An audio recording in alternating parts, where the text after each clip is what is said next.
bom, galera? Saudade. Sei que tá ruim pra todo mundo, mas eu tô fazendo aqui o possível pra tentar me aproximar mais de vocês. Então vou dar mais uma videoaula aí pra gente começar esse conteúdo novo do segundo bimestre aí. Então a matéria já está na plataforma. Então a gente vai começar com esse slide. Vocês entram na turma, né? Aqui é diferente, né? O meu Classroom de vocês, mas aí vocês têm acesso, como eu já postei, vocês têm acesso a minha matéria aí. Então aí vocês vão aqui, entra em Química, aí vai aqui no slide, né? Abre aqui o slide.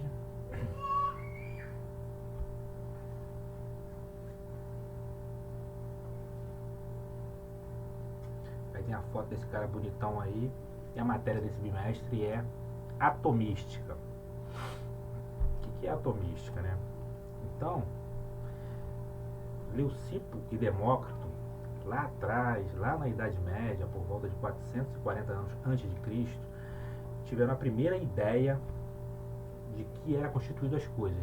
De que é feito uma árvore? De que é feito um pedaço de ferro? De que é feito um pedaço de pedra? De que é feita a água? Então, eles fizeram um postulado. Naquela época não tinha como fazer experimentos, testes. A ciência era muito pouco desenvolvida. Então só existiam os filósofos, que eram os pensadores. Então não existia muito aquela ciência exata de demonstrar, de fazer o experimento ainda. As coisas eram mais teóricas, mais pensativas, que eram os filósofos. Não existiam os cientistas em si ainda. Então eles criaram um postulado que você podia pegar a matéria e dividir ela cada vez em partes menores. Você pegava uma pedra, igual está aqui no desenho, e ia cortando. Peguei um estilete mágico, comecei a cortar essa pedra. Cortei em pedaços menores, depois em pedaços mais menores ainda, e fui cortando, chegou uma partezinha da pedra que seria indivisível, que seria a menor parte possível da pedra. Aí eles deram o nome de átomo. Então, átomo seria a menor parte possível da matéria. Então, eles deixaram esse postulado aí, né? Átomo, negação, parte. Então, a menor parte, né? A parte pequenininha. Então, a parte que não seria mais divisível. Aí, passou milhares e milhares de anos, né? Passou aí mais quase 2000 anos. Apareceu um cientista chamado John Dalton. Dalton já tinha como fazer experimentos, pesagens, e aquele postulado ainda estava valendo. O postulado de Demócrito e Leucipo, que eles colocaram que a matéria era a menor parte, o átomo era a menor parte possível da matéria, estava valendo. Então ele chegou e falou: vamos testar esse modelo. Aí pegou uma partezinha pequenininha da matéria e pesou, testou, verificou, olhou e viu que tinha várias partes da matéria. Então ele viu que a matéria tinha algumas propriedades. Então, essas propriedades que ele testou, ele chegou a uma conclusão: que a matéria era uma esfera, uma bola, maciça, quer dizer, indivisível, indestrutível, impenetrável, lembrando uma bola de sinuca, uma bola de bilhar. Então, ficou para a posteridade que o átomo seria a menor parte da matéria. Continuou o postulado lá de Demócrito e Leucipo. Seria a menor parte da matéria, não tinha carga elétrica, ela seria uma esfera, uma bola, indivisível, indestrutível, impenetrável, lembrando uma bola de bilhar. Passou mais anos, cientista tem uma coisa complicada. Quando alguém descobre alguma coisa, outros vão lá e tentam derrubar aquilo dele, falar que ele está errado para botar o nome dele no lugar daquele. Então, quando Dalton criou aquela teoria, ela ficou muito famosa e ficou valendo. Foi a teoria que os cientistas passaram a seguir dali para frente. Só que muitos ficavam tentando derrubar aquela teoria ou acrescentar alguma coisa. Então, J.J. Thomson, esse malandro aqui, começou a fazer alguns testes. Então, ele chegou, fez um teste que a gente chama de teste da lâmpada de Thomson, né? Ele pegou essa lâmpada, botou um gás aqui dentro, e botou um polo positivo e outro polo negativo. Então aqui dentro tinha um gás assim, ó, esverdeado, igual daqui, ou aqui fizeram aqui na feira de ciência um exemplo que fizeram, né? Um modelozinho. Aí ele botou um gás aqui dentro. E gás tem partículas. A menor partícula do gás seria o átomo. Ele botou um gás ali. Então ele botou um gás aqui e deu carga. Deu a carga de elétron aqui. Pum. Deu a carga de elétron aqui. Então sabe que os opostos se atraem. O positivo atrai o negativo. O negativo atrai o positivo. Ele deu a carga de gás aqui. Quando ele deu a carga de gás aqui, ele teria que acontecer o quê? Aqui ficar sem cor. De repente, o gás iluminou, ficou com cor. Aí ele pegou uma plaquinha com carga negativa e trouxe próximo do gás aqui, ó, próximo do gás. Isso aqui estava carregado positivamente. Quando ele trouxe para cá, os opostos, como os opostos se atraem, carga do mesmo se repele. Então, ele pegou isso aqui com carga negativa e estou aqui perto. Quando chegou aqui perto, a luz subiu, se afastou. Igual você brinca com ímã, quando você vira o polo negativo, o negativo do ímã e o ímã não se afastam do outro. Aconteceu a mesma coisa aqui no desenho. Quando ele encostou o polo aqui, o polo se afastou. Então ele constatou que tinha carga. Tudo bem, ele continuou com o mesmo modelo de Dalton. Aí o átomo era uma esfera indivisível, indestrutível e impenetrável, mas tinha carga, e carga negativa. Então, ele constatou que tinha carga negativa. Então, a esfera é uma esfera positiva com carga negativa incrustada nela. Porque se quando ele encostou a luz, tinha a luz aqui, e ele chegou com carga negativa aqui, aquele ferrinho com carga negativa, e chegou aqui, ele se repeliu, subiu para cima, quer dizer que tinha carga negativa. Ele provou isso. Então, ele constatou que podia ser uma esfera indivisível, indestrutível, impenetrável, como o Dalton falou, mas tinha carga negativa, que ele deu o nome de elétron. E aí ele criou um novo modelo. Um novo modelo conhecido como modelo pudim de passas. Quer dizer que seria uma esfera, igual um panetone, né? A nossa realidade aqui seria um panetone, e essas bolinhas aqui do panetone aqui, ó, seria as cargas negativas, os elétrons. Então, seria uma esfera indivisível, indestrutível e penetrável, mas com carga negativa, que ele deu o nome de elétron. Aí, com isso, né, com a descoberta do elétron, a galera científica criou o raio-x, começou a trabalhar com a radioatividade. Então, muitas coisas foram criadas, né? A Madame Curie criou a radiação, ela e o marido morreram até por causa desses experimentos. Aí apareceu, continuando o modelo atômico, Rutherford. Rutherford era já na Alemanha nazista, né, naquela época que a Alemanha era uma potência mundial, era quase dona do mundo, né, com Hitler, e ele é muito polêmico isso, que ele era um cientista de Hitler, mas ele tinha muita coisa na mão. Então ele pegou, era nazista, né? Então ele pegou e fez um experimento que mudou e definiu um pouco como seria o modelo atômico por vários anos. Até hoje nós usamos um pouco para exemplificar os átomos, mesmo sabendo que esse modelo foi derrubado, a gente usa esse modelo de Dalton para explicar as coisas, como é que ela funciona. Então, o experimento de Rutherford, ele pegou uma bola de polônio e deu uma carga, uma finíssima, ele cortou uma lâmina fininha de ouro, e bombardeou ela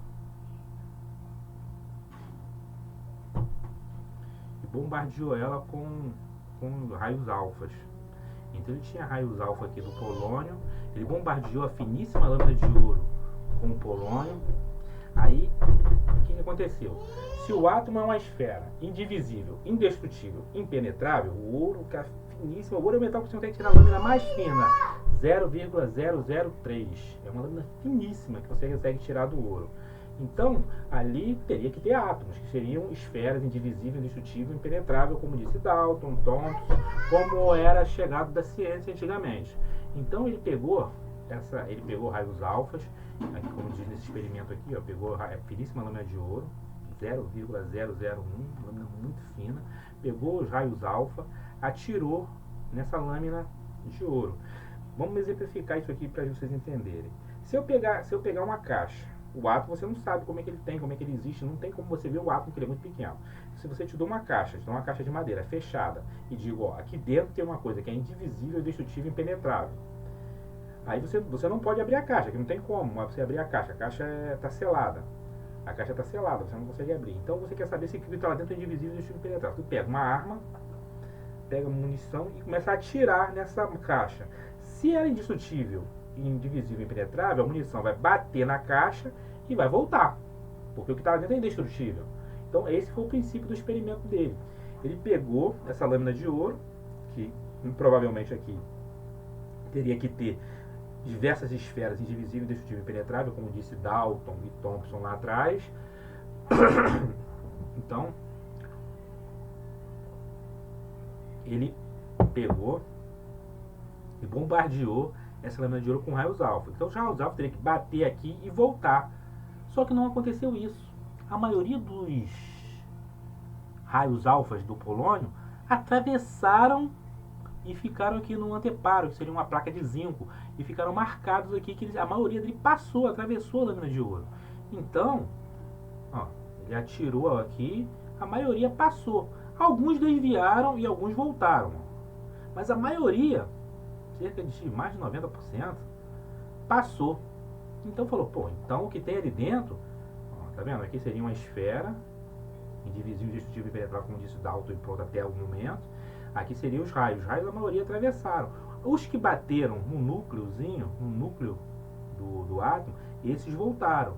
Então ele teve que criar um outro modelo. A gente tinha o modelo bola de bilhar, esfera indivisível, indestrutível e impenetrável de Dalton. Tinha o modelo do pudim de passas de J.J. Thomson, que seria uma esfera indivisível, indestrutível e impenetrável, mas com carga negativa, com o nome de elétron. E ele falou, não, vamos ter que criar um outro modelo. Ele criou um modelo no qual os elétrons ficavam girando em torno do átomo, ficavam girando em torno de um núcleo com carga positiva. Esse núcleo seria os prótons, que teriam carga positiva, e os elétrons com carga negativa ficavam girando em torno dessa carga positiva. E ele deu o nome de prótons à carga positiva que ficava dentro do núcleo. Então, os que, no caso, os raios alfas, os raios do polônio que batiam no núcleo, esse voltava. Mas a maior parte do átomo era espaço vazio, onde ficavam os elétrons. Os elétrons são muito pequenininhos, então não tinha como chocar um raio alfa com um elétron. Então os raios alfa passavam. Então por isso a maioria dos raios alfa passavam. Então ele criou um novo modelo, o qual chamou modelo do sistema solar, ou modelo do sistema solar, que é esse modelo aqui, planetário ou sistema solar, que seria o Sol com os planetas girando ao redor, o que acontece, né, aqui na nossa atmosfera, né, nosso sistema solar. Um núcleo seria o Sol e os elétrons seriam os planetas. Então ficou conhecido como planetário ou sistema solar. Só que o modelo atômico de Rutherford tinha um grande defeito, um grande problema que ele não conseguiu explicar.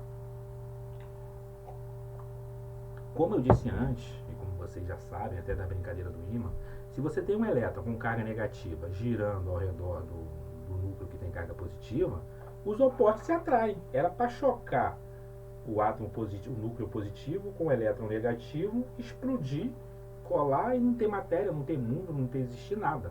Porque esse seria o princípio da existência da matéria. Se os dois se chocam, não existe nada. Então, esse modelo ele não conseguiu explicar. Aí apareceu Niels Bohr.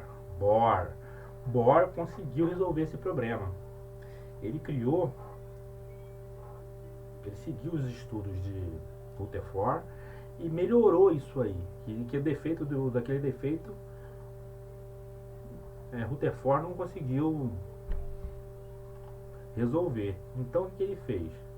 Ele viu que esses elétrons tinham uma energia e que eles giravam em camadas certinhas, o qual ele chamava de uma camada que tinha uma energia determinada que fazia ele girar ali certinho e ficar em órbita, igual um planeta. Aquela energia teria que ser um quanto de energia muito certinho para girar aqui. E cada um giraria na sua eletrosfera. E cada eletrosfera caberia um número determinado de elétrons. Então, ele determinou que ele teria um quantum de energia, que teria uma energia que fazia ele girar ali. E cada energia dessa emitiria uma cor diferente. Então, mas só que esses elétrons eles não são fixos. Eles ficam girando na eletrosfera. Se ele ganhar mais um quantum de energia, ganhar mais energia, ele pula, fica excitado e pula para a eletrosfera seguinte, a mais externa, para fora do átomo. Ele pula para ela, enquanto ele ganha energia, que ele está excitado. Quando ele perde essa energia, ele volta para sua camada de origem, liberando uma luz visível. Essas que são as cores que a gente vê. Então as cores que a gente vê não é nada mais do que átomos que ficam excitados, ganham energia, pulam para a eletrosfera posterior. Quando eles voltam liberando essa energia. Então se você quer fazer uma cor, uma determinada cor, uma luz de uma determinada cor, você tem que botar ali uma quantidade de energia que vai fazer esse elétron do elemento que você está usando ganhar energia, pular para a camada que você quer e voltar liberando essa energia. Então os fogos de artifício, as lâmpadas que a gente usa de neon, as cores que são emitidas pelos objetos, nada mais nada menos que isso, que são os elétrons que ganham e perdem energia, e quando eles voltam para sua camada, eles voltam liberando energia luminosa para a gente em forma de cor. É o caso aqui, ó. Aqui o elétron pula para sua camada, pula para a camada 3, quando ele volta para 2, ele libera o vermelho aqui, ó. Aqui, ó, o elétron pula para a camada 6, quando ele volta, ele libera o violeta. Quando ele volta para 2 de novo, ele ganha muita energia. Vem um quanto de energia, pum, bate nele, joga ele lá para a camada 6. Então ele está excitado. Quando ele perde essa energia, ele volta para a camada 2. Aí ele libera o violeta. Então ele libera a luz de acordo com a eletrosfera que ele vai. Então com isso ele resolveu o problema do átomo de Rutherford. Ele determinou que o átomo tem um quantum, uma quantidade de energia certinha que faz ele girar naquela eletrosfera. Só que ele perde e ganha essa energia e pula de uma eletrosfera para outra, porque o elétron não é fixo, ele é muito pequenininho, ele é muito fixo. Qualquer energia que ele ganha, ele pula de uma eletrosfera para outra, ele ganha, perde, pula de um átomo para o outro. Ele não é fixo. O núcleo do átomo é fixo, ele não. Aí Schoenfield criou o modelo mais moderno que a gente conhece, que é um modelo muito complexo, que a gente não estuda ele no ensino médio, a gente só estuda ele na faculdade, que ele é muito complexo, que é o da física quântica. Mas questãozinha de prova, qual é o modelo atual? É o modelo quântico, o modelo da nuvem de elétron. Então seria um exemplo de um ventilador. Um ventilador. Você tem um ventilador, vocês têm as hélices do ventilador aqui, né? Você tem a hélice do ventilador, você sabe que a hélice está aqui, está aqui, está aqui. Quando você liga, você já não sabe mais aonde ela está. Ela está rodando, você não sabe mais aonde ela está. Mas mas os elétrons seriam isso, cada hélice de ventilador, ela está girando, você saberia o local que ela está, mas não saberia o local exato que a hélice está. Então, mais ou menos é esse modelo. Aqui tem os elétrons, eles ficam girando, você sabe mais ou menos a órbita que ele está, mas não sabe o local exato que ele está. Então esse seria o modelo atual, o modelo quântico, é o modelo que vale para hoje. Então o modelo atual é esse, o modelo da incerteza, né, do gato de Schrödinger. Se você abre a caixa com o gato com veneno, ou o gato está meio morto ou está meio vivo, né? É a dualidade, né? Então esse é o modelo atômico atual, da nuvem eletrônica. Você tem um núcleo atômico e sabe que o elétron está por aqui. Aonde ele está exatamente, você não sabe. Você sabe a órbita que ele está, mas não sabe exatamente onde ele está. Então, revisão para terminar esse pedacinho aí. Como começou os átomos? Começou lá atrás, com Demócrito e Leucipo. Eles criaram um postulado, dizendo que a matéria era divisível até a menor parte possível, nos quais deram o nome de átomo. Tem a esfera indivisível, indestrutível, impenetrável de Thomson, que deu o nome do modelo de bola de bilhar, bola de sinuca, bola de bilhar. Depois tem o modelo de JJ Thomson, que seria a mesma esfera de Dalton, mas com carga negativa, que seria o modelo pudim de passas. O modelo de Rutherford, que seria o modelo planetário ou sistema solar, um núcleo com carga positiva, com esferas negativas, os elétrons girando ao redor dele. E o melhoramento do átomo de Rutherford, que a gente conhece como o átomo de Rutherford-Bohr, que seria o átomo com um quantum de energia. Ele teria uma quantidade de energia que fazia ele determinar ele girar naquela órbita. Quando ele ganha energia, ele pula para uma camada mais externa. Quando ele perde essa energia, ela volta em forma de luz visível. E temos o modelo atual, que seria o modelo da nuvem de elétron, o modelo quântico. Galera, estamos quase voltando aí, essa aulinha aí, para vocês pegarem um conteúdo.